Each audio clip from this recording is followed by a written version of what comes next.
Are you doing a job you absolutely love? Who is?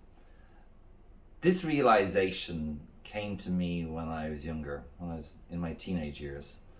And it was that feeling that I think a lot of us get on a Sunday, where there's kind of this gloom appears as the Sunday progresses. The thought of going to work or college the next day.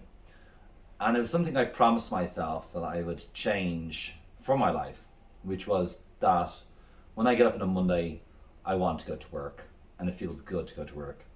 And I made that promise and I kept it. And pretty much almost my life, I feel good going to work in the morning. This probably seems a bit idealistic, although this is just one of the topics that we cover in our program Pathways to Purpose, which helps you design a roadmap to finding your purpose.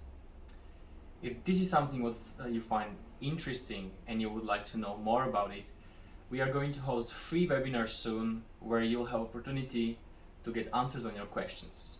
To sign up, click on the link below. Thank you.